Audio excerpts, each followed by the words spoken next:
जब भी मैं कोई नई वीडियो डालूँ तो नोटिफिकेशन आप तक जल्द से जल्द पहुंच जाए। इसके अलावा अगर आप इस ट्रेड से रिलेटेड और वीडियो देखना चाहते हैं तो आप मेरे चैनल की प्लेलिस्ट में जाकर फैशन डिजाइन एंड टेक्नोलॉजी के फोल्डर में जाकर आप इस ट्रेड की सभी वीडियो को वहाँ पर देख सकते हैं। तो आज का हमारा फर्स्ट क्वेश्चन है ट्रेड थ्योरी का, the which tool is use to cut and split the object in the Corel draw. Corel draw में ऑब्जेक्ट को काटने और विभाजित करने के लिए किस टूल का उपयोग किया जाता है। तो कोरल ड्रा एक सॉफ्टवेयर है that is mainly use to create the illustration, logo and brochures and the other visual design. तो एक सॉफ्टवेयर है जिसके अंदर कोई चित्रण करना हो, कोई लोगो बनाना हो या कोई भी विजुअल डिजाइन जनरेट करना हो तो कोरल ड्रा के अंदर हम कर सकते हैं। तो कोरल ड्रा में ऑब्जेक्ट्स को हटाने के लिए एक तरीके से या काटने के लिए, विभाजित करने के लिए जिस टूल का हम उपयोग करते हैं वो टूल होता है हमारा नाइफ टूल। तो knife tool is mainly use to cut and split the object in the Corel Draw. तो राइट आंसर हो जाएगा हमारा option B. Next question is what is the name of the neck. Neck का नाम क्या है। तो आपने देखा होगा कि जो नेक होते हैं जैसे वी शेप है, स्क्वायर शेप है या राउंड शेप है, तो काफ़ी प्रकार के नेक के डिज़ाइन बनाए जाते हैं। तो ये किसका एक डिज़ाइन है, जैसा कि आप स्क्वायर शेप में देख पा रहे हैं। तो ये जो हमारा नेक का जो डिज़ाइन है ये हमारा स्क्वायर नेक है या वर्ग नेक डिज़ाइन है। तो राइट आंसर हो जाएगा हमारा option C. Next question is the which stitch use to hold the line and the inner lining. Lining और इनर लाइनिंग को पकड़ने के लिए किस सिलाई का उपयोग किया जाता है। तो लाइनिंग और इनर लाइनिंग को पकड़ने के लिए जो पैडिंग स्टिचेज है उसका हम इस्तेमाल करते हैं, उसका उपयोग करते हैं। तो राइट आंसर हो गया हमारा option B. Next question is polygon have dash number of equal sides. Polygon tool में कितने बराबर भुजाएं होती है। तो पॉलीगन एक टूल है that is use to draw the regular polygon and a regular polygon with a 6 side is called a hexagonal polygon. तो राइट आंसर हो जाएगा हमारा ऑप्शन ए। जैसे 5 हो तो पेंटागन होता है, 6 हो तो हेक्सागन होता है, 7 हो तो हेप्टागन, 8 हो तो ऑक्टागन, 9 हो तो नैनागन और 10 हो तो डेकागन। तो ये नंबर ऑफ साइड डिसाइड करती है। तो 6 इक्वल साइड्स होती है तो वो क्या कहलाती है हमारी हेक्सागोनल पॉलीगन। तो राइट आंसर हो जाएगा हमारा ऑप्शन ए। तो साथ ही आप जब भी क्वेश्चन को देखते हो तो वीडियो को पॉज कर खुद से क्वेश्चन को पढ़कर और सभी ऑप्शनों को जरूर रीड आउट किया करो, क्योंकि मैं आपको जो आंसर डायरेक्ट आंसर बता रहा हूँ मैं इतना मान के चल रहा हूँ कि आप ट्रेड थ्योरी को पहले ही अपनी क्लास में या सेल्फ स्टडी आप कर चुके हैं। ये जस्ट क्वेश्चन प्रैक्टिस के लिए और एग्जाम ओरिएंटेड क्वेश्चन है। तो हर साल नंबर ऑफ क्वेश्चन ITI के CBT एग्जाम में रिपीट होते हैं। अगर आप इस क्वेश्चन पेपर को भी पढ़कर चले जाते हैं तो आप आसानी से ITI के CBT एग्जाम में पास हो सकते हैं। अगर मैं आपको सभी ऑप्शंस पढ़कर बताऊंगा तो उससे लॉट ऑफ टाइम कंज्यूम होगा और वीडियो काफ़ी लेंथी हो जाएगी और लेंथी वीडियो आपको काफ़ी बोरिंग लगती है। Next question is what is the full form of CB। CB का जो पूर्ण रूप है वो क्या है। तो CB का जो पूर्ण रूप होता है वो होता है हमारा सेंटर बैक। तो राइट आंसर हो गया हमारा ऑप्शन बी। और साथ ही अगर आप अपने भविष्य की स्टडी के लिए या रिवीजन के लिए इस PDF को डाउनलोड करना चाहते हैं तो इसका लिंक मैं डिस्क्रिप्शन बॉक्स में प्रोवाइड करा दूंगा, वहाँ से इस PDF को आप डाउनलोड कर सकते हैं। Next question is the which stitch is use for the leaves outline. पत्तियों की आउटलाइन के लिए कौन सी स्टिच का प्रयोग किया जाता है। तो पत्तियों की आउटलाइन के लिए जो स्टैम्प स्टिच है उसका उपयोग किया जाता है। तो राइट आंसर हो जाएगा हमारा option C. Next question is what does luxury means. Luxury का अर्थ क्या है। तो लग्जरी का अर्थ मतलब होता है कॉस्टली आइटम या कॉस्टली प्रोडक्ट। जो आइटम है बहुत ही महंगा हो तो उसको हम बोलते हैं लग्जरी आइटम्स। तो लग्जरी का ये मतलब होता है। तो राइट आंसर हो गया हमारा option C. Next question is what is a wedge shape cut out in a pattern to control fit. Fit को कंट्रोल करने के लिए पैटर्न में वेज का आकार का जो कटआउट है वो क्या होता है। तो ये होता है हमारा डार्ट। तो dart is a wedge shape cut out in a pattern to control the fit. तो राइट आंसर हो जाएगा हमारा ऑप्शन बी। जैसे फुल डार्ट भी होती है और हाफ डार्ट भी होती है। Next question is what is the name of the tool. उपकरण का नाम बताइए। तो आपको एक चित्र में एक उपकरण दिखाया गया है, इसको आपको देखकर बताना है कि ये क्या है। तो ये है हमारा एक टेलर आर्ट कर्व। तो यह एक तरीके से प्लास्टिक या लकड़ी का बना होता है। यह एक विशेष रूप से एक ऐसा उपकरण है जिसका उपयोग पैटर्न बनाने और परिधान निर्माण में कपड़ों के घुमावदार रेखाओं को बनाने और उसे समायोजित करने के लिए किया जाता है। जैसे विशेष रूप से गर्दन है, आर्म होल है या फिर कोई साइड स्कीमिंग है, उसके लिए यूज किया जाता है।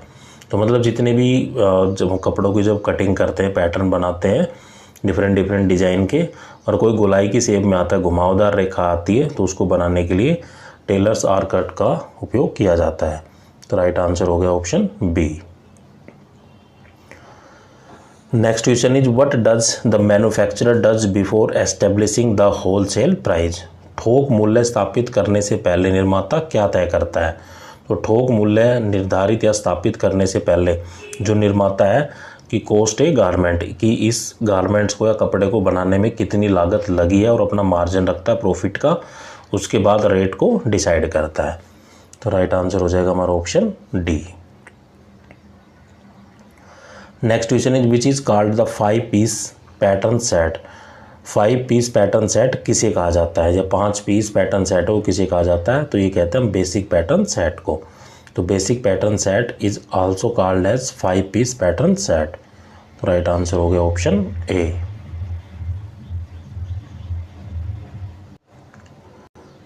Next question is what is the effect of figure wearing too tight और टू बिग क्लोथिंग। बहुत टाइट और बड़े या बहुत बड़े कपड़े पहनने से फिगर पर क्या असर पड़ता है।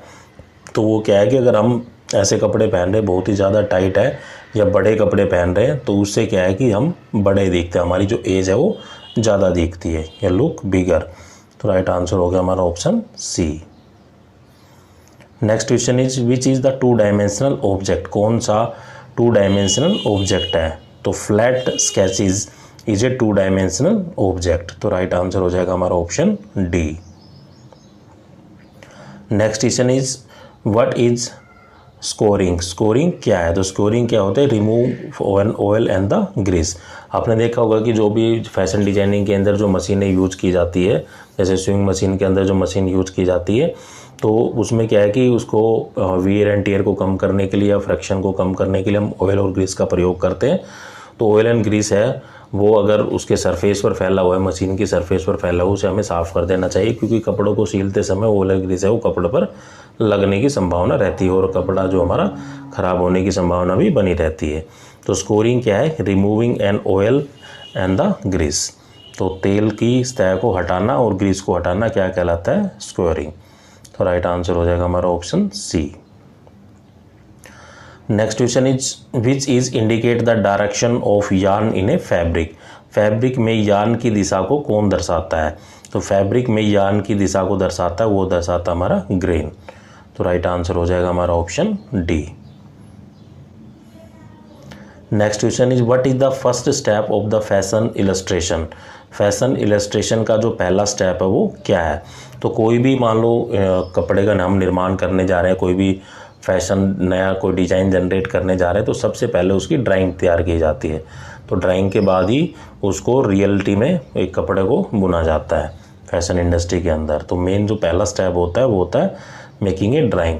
मान लो कोई भी कंपोनेंट है किसी भी इंडस्ट्री के अंदर या किसी मैन्युफैक्चरिंग प्लांट के अंदर बनाया जा रहा है, तो कंपोनेंट बनाने से पहले उसकी ड्राइंग बनाई जाती है कि वो एक्चुअली कंपोनेंट है वो कैसा दिखेगा, या क्या उसकी डायमेंशन है, क्या उसका साइज रहेगा।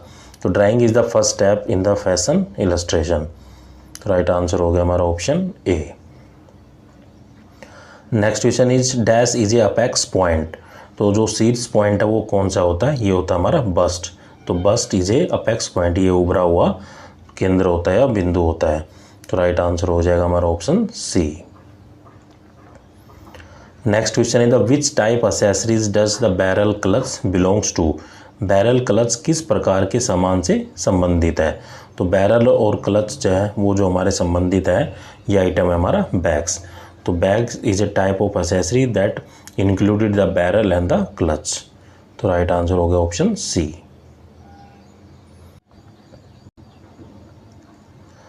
Next question is what is a complementary colour scheme. पूरन कलर जो स्कीम है वो क्या है।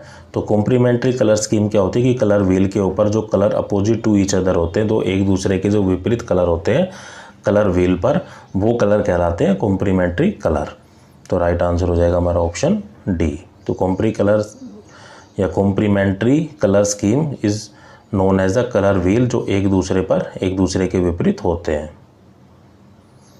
Next question is the which line shows both slim and the bulkness of a design. कौन सी लाइन डिजाइन की पतली और भारी दोनों तरह की आकृति को दिखाती है? तो यह होती है हमारी कर्व्ड लाइन। तो curved line shows both slim and the bulkness of a design. तो राइट आंसर हो जाएगा हमारा option C. Next question is the which enables easy movement of a body.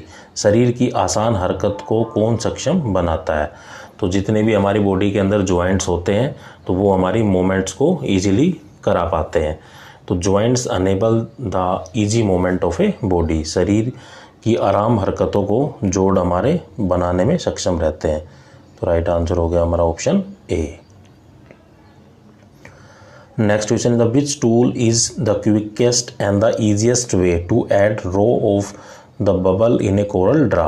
Corel Draw में बबल की पंक्तियाँ जोड़ने का सबसे तेज और आसान तरीका कौन सा टूल है? तो कोरल ड्रा में बल्ब की जो रोज होती है, पंक्तियाँ होती है, उनको जोड़ने का जो सबसे तेज और आसान तरीका है ये है हमारा आर्टिस्टिक मीडिया और the paint brush.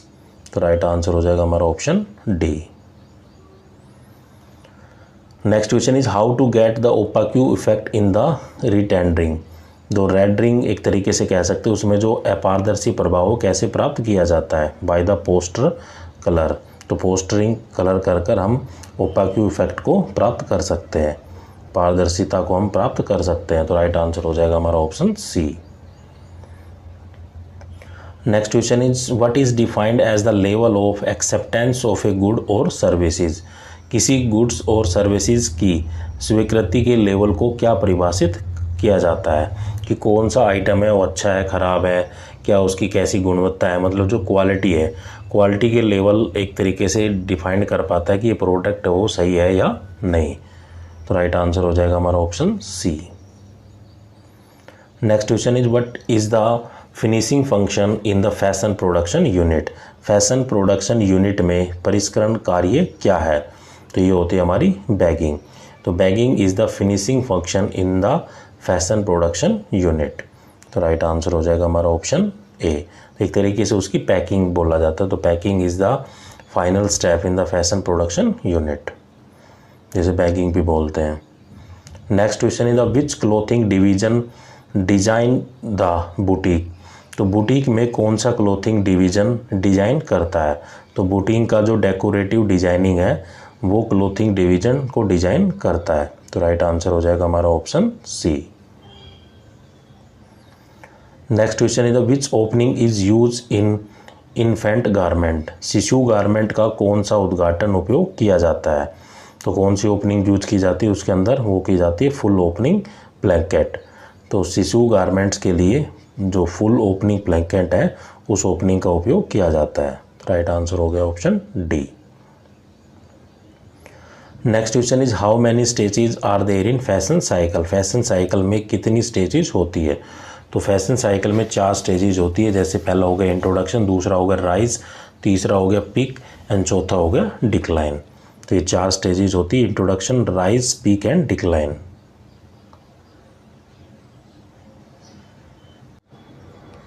Next question is the which fashion week in India top designer designation.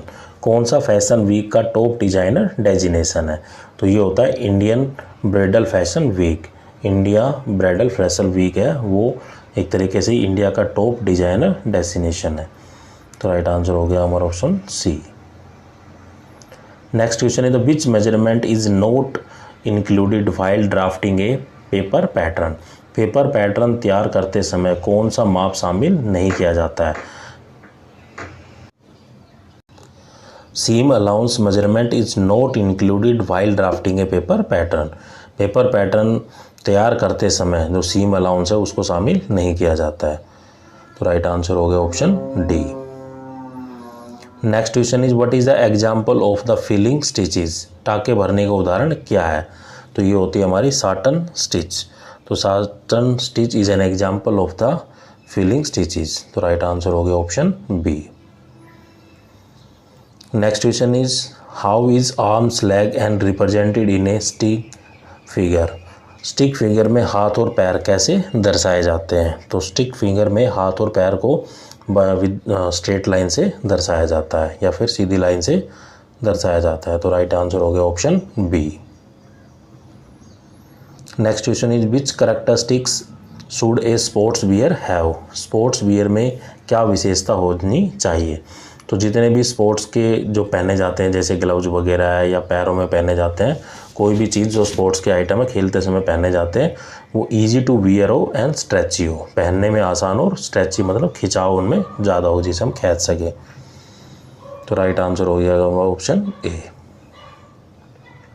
Next question is what make the longer neck shorter? लंबी गर्दन को छोटा कैसे बनाया जाता है? तो लंबी गर्दन को छोटा बनाने के लिए हम हाई कॉलर, जो ऊंचे कॉलर होते हैं उनका इस्तेमाल कर सकते हैं। तो कॉलर की हाइट को बढ़ाकर हम लंबी गर्दन को छोटा दिखा सकते हैं। तो राइट आंसर हो गया option C. Next question is what is the use of the 8 head theory? 8 head theory का उपयोग क्या है? तो 8 हेड थ्योरी का जो मेन उपयोग होता है वो करते हैं हम डिजाइनिंग के अंदर। तो राइट आंसर हो जाएगा हमारा option B. Next question is what is the indicate the symbol? जो संकेत चिन्ह है वो क्या है या किस चीज़ का है? तो ये हमारा ग्रीन लाइन का जो सिंबल दिया गया है वो किसके लिए दर्शाया जाता है? वो ग्रीन लाइन के लिए दर्शाया जाता है। Next question is which principle of the design involves the relationship between size and scale? Design के किस सिद्धांत में साइज और स्केल के बीच संबंध शामिल है? तो ये होता है प्रोपोर्शन। तो the principle of the designing involve the relation between the size and the scale are in same proportion. तो राइट आंसर हो गया option B. Next question is the which stitches is use for the large motif? बड़े motif के लिए किस stitch का प्रयोग किया जाता है? तो बड़े मोटिफ के लिए हम फिश बोन स्टिच है उसका इस्तेमाल करते हैं। तो राइट आंसर हो गया option C. Next question is what is the age group person have stopping figure? किस आयु वर्ग के व्यक्ति का जो फिगर है वो झुका हुआ होता है? तो ये होता है 60 से 90 डिग्री का, 60 से 90 ईयर के जो ऐसे व्यक्ति है जिनकी उम्र है वो 60 से 90 के बीच में होती है, तो उनकी जो फिगर होती है वो झुकी हुई होती है। तो राइट आंसर हो जाएगा हमारा option D. Next question is what is the measurement added to the pattern and the line for comfort? Comfort के लिए पैटर्न और लाइन में क्या माप जोड़ा जाता है? तो ये जोड़ा जाता है ईज। तो ease measurement will be added to the patterns and the line of comfort. Right answer हो गया option A. Next question is what is the role of the fashion coordinator? Fashion coordinator की जो मुख्य भूमिका है वो क्या होती है? तो फैशन कोऑर्डिनेटर की जो मुख्य भूमिका होती है वो करता है sort out the daily problem. जो कोई भी काम करते समय कोई परेशानी आ रही है उनका समाधान करता है। जैसे मैन्युफैक्चरिंग इंडस्ट्री के अंदर जो ऑपरेटर्स होते हैं जो मशीन को ऑपरेट करते हैं उसके ऊपर एक सुपरवाइजर होता है। तो ऑपरेटर को कोई भी समस्या आती है तो सुपरवाइजर उसको सॉल्व आउट कर प्रदान करता है। तो राइट आंसर हो गया हमारा option B. Next question is what is the process? यह प्रक्रिया क्या है? जो चित्र में दिखाई गई ये प्रक्रिया क्या है? तो स्टिचिंग वो किस प्रकार की है ये? तो ये हमारी वेविंग या फिर बुनाई हम कर रहे हैं। तो राइट आंसर हो गया option A. Next question is what is the asymmetrical neckline shape? जो नेकलाइन जो एसिमेट्रिक जो नेकलाइन जो आकार है वो क्या है? तो वन शोल्डर। तो one shoulder is an asymmetric neckline shape. तो राइट आंसर हो जाएगा option B. Next question is what basis the point are plotted in the fabric 4 point inspection method? कपड़े के 4 पॉइंट निरीक्षण पद्धति में अंक किस आधार पर आवंटित किए जाते हैं? तो ये किए जाते हैं लेंथ ऑफ डिफेक्ट, दोष की लंबाई से। तो राइट आंसर हो जाएगा option C. Next question is what is the use of seam ripper? Seam ripper का उपयोग क्या है? तो सीम रिपर का जो उपयोग होता है वो टेक आउट द स्टिचेज, टाके निकालने के लिए हम सीम रिपर टूल का इस्तेमाल करते हैं। तो राइट आंसर हो गया हमारा option A. Next question is the which tool is use to draw the basic layout of the design? Design के बेसिक लेआउट बनाने के लिए किस टूल का उपयोग किया जाता है? तो डिजाइन के बेसिक लेआउट्स को बनाने के लिए हम फ्री हैंड टूल का इस्तेमाल करते हैं। राइट आंसर हो गया हमारा option D. Next question is which tool is use to draw the croquis. तो क्रोकिक्स बनाने के लिए किस टूल का उपयोग किया जाता है? तो क्रोकिक्स को बनाने के लिए हम जो पेंसिल होती है या ड्राइंग पेंसिल जैसे हम बोलते हैं उसका हम इस्तेमाल करते हैं। So it is a quick and the stylise, एक तरीके से जो स्टाइलाइज होते हैं sketch of the human figure that is use as a template for designing the clothes. तो राइट आंसर हो जाएगा हमारा option D. Next question is what is the advantage of block printing. Block printing का क्या फ़ायदा होता है? तो ब्लॉक प्रिंटिंग जो होती है वो सिंपल टू ऑपरेट होती है, उसको संचालन करना आसान होता है। तो ब्लॉक प्रिंटिंग का जो प्राथमिक कार्य है वो स्याही और डाई का उपयोग करके नक्शेदार ब्लॉक से डिजाइन को सतह पर आमतौर पर कपड़ों पर या कागज़ पर स्थानांतरित करना होता है। तो राइट आंसर हो जाएगा हमारा ऑप्शन डी। तो ये होती है हमारी block printing. Next question is the which bow is a narrow neck and with wide pointing wings traditionally made of the grey pattern silk। कौन सा बो एक नैरो नेक और चौड़े पॉइंट विंग के साथ है जो ट्रेडिशनल रूप से ग्रो पैटर्न वाले सिल्क से बना होता है? तो ये होता है हमारा अर्काट। तो राइट आंसर हो जाएगा हमारा ऑप्शन सी।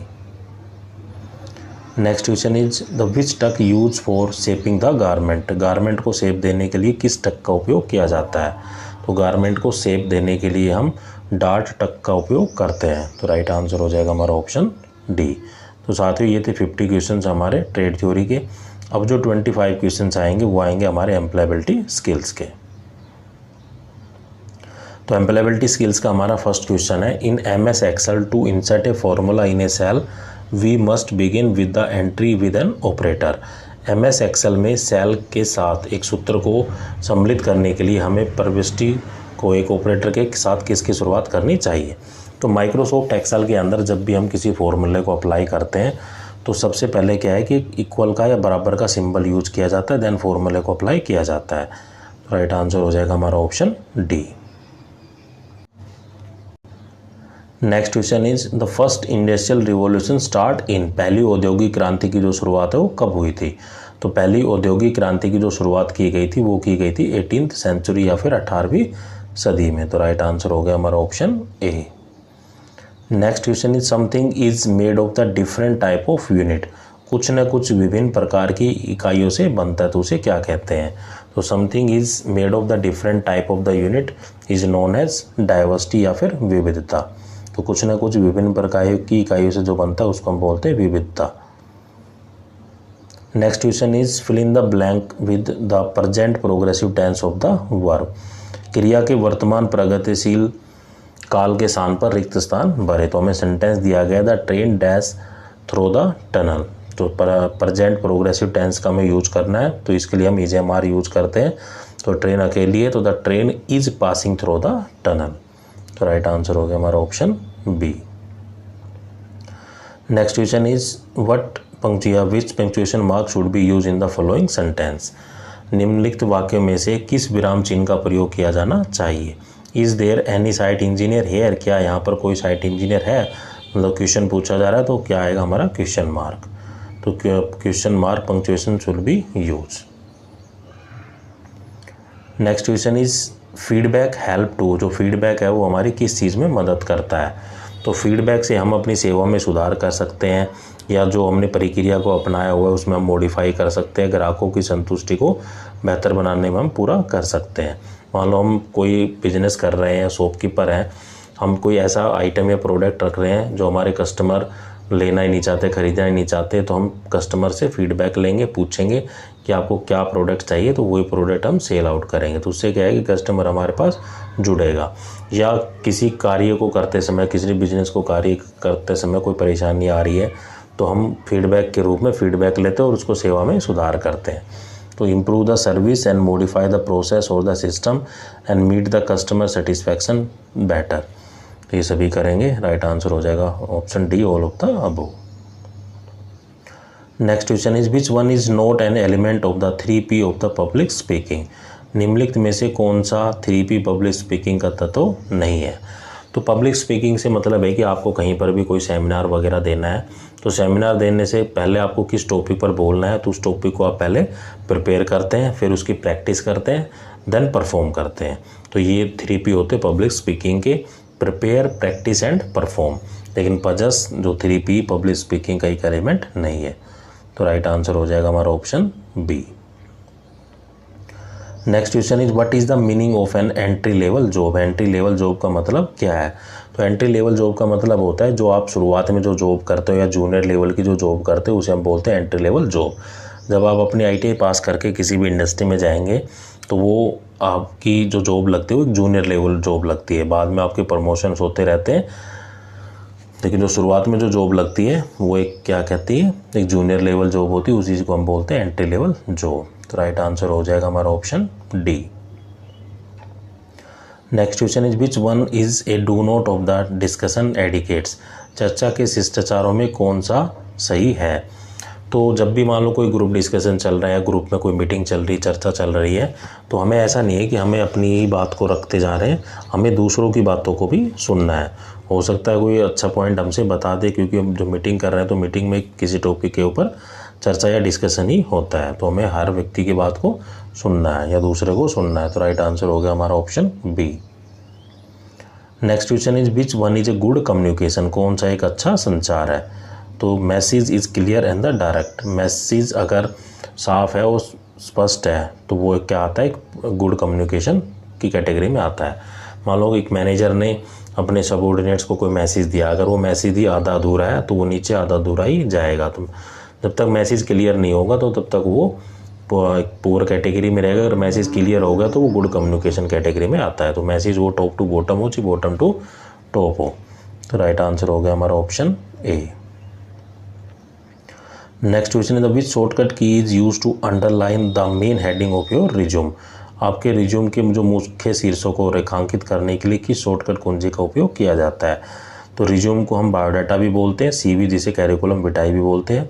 तो जब आप ITI पास करने के बाद जॉब सर्च करेंगे तो आप अपना बायोडाटा, रिज्यूम या CV बनाएंगे। तो उसमें क्या है कि कोई भी हेडिंग, अगर हेडिंग को आपने अंडरलाइन करना है तो उसके लिए जो शॉर्टकट की यूज की जाती है वो की जाती है Ctrl+U। अंडरलाइन होता है इस तरीके से। तो राइट आंसर हो जाएगा हमारा option C. Next question is which is the brain of the computer. Computer का मस्तिष्क है वो किसे कहा जाता है? तो कंप्यूटर के मस्तिष्क को हम बोलते हैं CPU। CPU होता है हमारा सेंट्रल प्रोसेसिंग यूनिट, जो कि 2 यूनिट से बनकर बना होता है। एक होती है ALU जिसे हम बोलते हैं अर्थमेटिक लॉजिक यूनिट, एक होती है CU जिसे हम बोलते हैं control unit.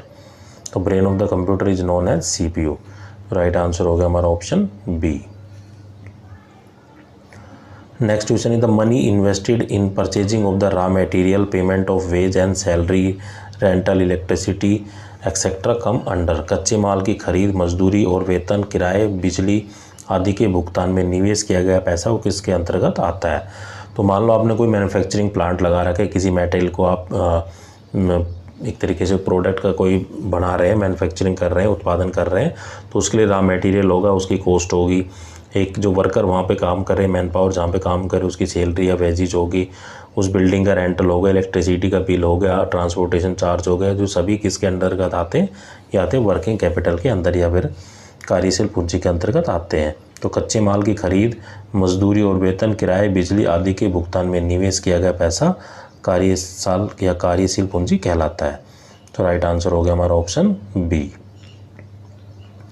Next question is in स्वोट एनालिसिस S स्टैंड फॉर। स्वोट एनालिसिस में जो S का मतलब क्या है? तो स्वोट का जो फुल फॉर्म होता है strength, weakness, opportunity and threats. तो यहाँ पर S का ही पूछा गया, तो S का मतलब होगा स्ट्रेंथ। तो राइट आंसर हो जाएगा हमारा ऑप्शन बी। तो स्वोट का जो फुल फॉर्म होता है strength, weakness, opportunity and threats. Next question is what is the expansion of FYI in SMS। SMS में FYI का मतलब क्या है? तो SMS का मतलब होता है शॉर्ट मैसेज सर्विस, और शॉर्ट मैसेज सर्विस में जो FYI लिखा जाता है तो ये लिखा जाता है फॉर योर इंफॉर्मेशन। तो राइट आंसर हो गया हमारा option A. Next question is dash is a brief statement about purpose and the principle of constitution. संविधान के उद्देश्यों और सिद्धांतों के बारे में जो संक्षिप्त विवरण है वो क्या है? तो उसको हम बोलते हैं प्रस्तावना या फिर प्रीएम्बल। तो preamble is a brief statement about the purpose and the principle of the constitution. जो प्रस्तावना है वो संविधान के उद्देश्य और सिद्धांतों के बारे में एक संक्षिप्त विवरण है। राइट आंसर हो गया हमारा option D. Next question is which among these are not good manner while travelling by the public transport. इनमें से कौन सा सार्वजनिक परिवहन से यात्रा करते समय अच्छा शिष्टाचार नहीं है। तो जब भी आप मान लो कोई एसी बस है, ऐसी बस में ट्रैवल कर रहे हैं, जैसे कि आपने कभी मूवी देखने गए हो मॉल के अंदर, तो सीट है वो एक तरीके से पीछे की तरफ झुक जाती है। तो उसी तरीके से बस में भी ये पब्लिक कुछ बसें ऐसी होती है उसमें ये सीट अवेलेबल होती है, जैसे ट्रेन में भी होती है जो सीटिंग वाली जो ट्रेन होती है। तो हमें जब सीट को पीछे करते हैं तो पहले ये देखना है कि हमारे जो पीछे व्यक्ति कोई है तो नहीं। अगर मान लो जो पीछे व्यक्ति बैठा है उसका सर आगे है, तो अगर हमने सीट को एकदम पीछे किया तो उसको सर पर चोट लगने का खतरा रहता है। तो push back our seat without checking the person on the back side. पिछली सीट पर बैठे व्यक्ति से जांच किए बिना हमारी सीट को पीछे धकेलना ये अच्छा मैनर नहीं होता है जब भी हम पब्लिक ट्रांसपोर्ट के द्वारा ट्रैवल कर रहे होते हैं। तो राइट आंसर हो गया हमारा option A. Next question is which one is not a vowel. कौन सा स्वर नहीं है। तो वाउल हमारे 5 होते हैं, ए ई आई ओ यू, लेकिन एफ हमारा कोई वाउल नहीं है। तो राइट आंसर हो जाएगा हमारा option D. Next question is noise physical discomfort of the hotness और द कोल्डनेस कम अंडर। शोर, गर्मी या ठंडी वाली जो शारीरिक असहजता है वो किसके अंतर्गत आती है। तो शोर हो रहा है कहीं, या कहीं गर्मी है, कहीं ठंड है, ये जो कहलाती है हमारी एनवायरमेंटल बैरियर। तो noise physical discomfort of the hotness और the coldness come under the environment barrier. तो राइट आंसर हो गया option C. Next question is a person with a growth mindset is always willing to. एक विकास मानसिकता वाला व्यक्ति हमेशा किस चीज़ के लिए तैयार रहता है। अगर एक विकास मानसिकता वाला व्यक्ति उसको जीवन में अगर आगे बढ़ना है तो नई नई चीज़ों को सीखता है। जैसे कोई आज के दिन जो इंटेलिजेंस AI चल रहा है, आर्टिफिशियल इंटेलिजेंस, या फिर कोई अपने अंदर चेंज लाना हो, क्योंकि हर व्यक्ति की कुछ स्ट्रेंथ होती है, कुछ वीकनेस होती है, मतलब कुछ कमजोरियाँ होती, कुछ ताकत होती है। तो जो कमजोरियाँ हैं, जो वीकनेस, उनको स्ट्रेंथ में कन्वर्ट करता है और जीवन में आगे बढ़ता है। तो एक विकास मानसिकता वाला व्यक्ति हमेशा बढ़ो, बदलो और सीखो के लिए तैयार रहता है। तो person with a growth mindset is always willing to grow, change and learn. तो राइट आंसर हो गया option D. Next question is PIN का फुल फॉर्म क्या है। तो पिन का जो फुल फॉर्म होता है वो होता है पर्सनल आइडेंटिफिकेशन नंबर। जैसे ATM डेबिट कार्ड के जो हमारे पिन होते हैं उनका जो फुल फॉर्म है ये पर्सनल आइडेंटिफिकेशन नंबर। ये हमें कभी भी किसी के साथ शेयर नहीं करना चाहिए। तो राइट आंसर हो जाएगा हमारा option C. Next question is fill in the blank with the comparative adjective. तुलनात्मक विशेषण के स्थान पर रिक्त स्थान भरे। हमें तुलना करनी है। तो your pencil is dash then mine. Your pencil is sharper then mine. तुम्हारी पेंसिल है वो मेरी पेंसिल से ज़्यादा नुकीली है, तुलना की जा रही है। तो राइट आंसर हो गया हमारा option D. Next question is 1 byte. एक बाइट में कितने बिट होते हैं। तो 1 byte is equal to 8 bit. Right answer हो गया हमारा option B. Next question is in which orientation the text is printed width wise. किस ओरिएंटेशन में जो टेक्स्ट है वो चौड़ाईवार मुद्रित होता है। तो जब भी हम प्रिंट आउट निकालते हैं तो 2 तरह की ओरिएंटेशन होती है, एक होती है हमारी लैंडस्केप, एक होती है पोर्ट्रेट। तो विड्थ वाइज जब हम टेक्स्ट की प्रिंटिंग करते हैं तो ये कहलाती है हमारी लैंडस्केप, अगर लेंथ वाइज करते हैं तो ये कहलाती है हमारी पोर्ट्रेट। तो राइट आंसर हो गया हमारा option C. Next question is when you send your resume through the email you are sending it in the form of. जब आप अपना बायोडाटा ईमेल के माध्यम से भेजते हैं तो आप उसे किस रूप में भेज रहे हैं। जब आप अपने बायोडाटा को ईमेल के माध्यम से भेजते हैं तो हम उसे एक अटैचमेंट के फॉर्म में भेज रहे हैं। तो राइट आंसर हो जाएगा हमारा ऑप्शन ए। तो साथियों ये था फैशन डिज़ाइन एंड टेक्नोलॉजी का प्रीवियस ईयर क्वेश्चन पेपर। आपको कैसा लगा कमेंट करके ज़रूर बताइए। अगर आपका कोई डाउट, कोई समस्या रहती है तो आप मुझे कमेंट करके मेरी मेल आईडी से कॉन्टैक्ट कर सकते हैं। और रिवीजन के लिए अगर आपको PDF को डाउनलोड करना है तो इसका लिंक मैं डिस्क्रिप्शन बॉक्स में प्रोवाइड करा दूंगा, आप PDF को वहाँ से डाउनलोड कर सकते हैं। Thank you. जय हिंद, जय भारत।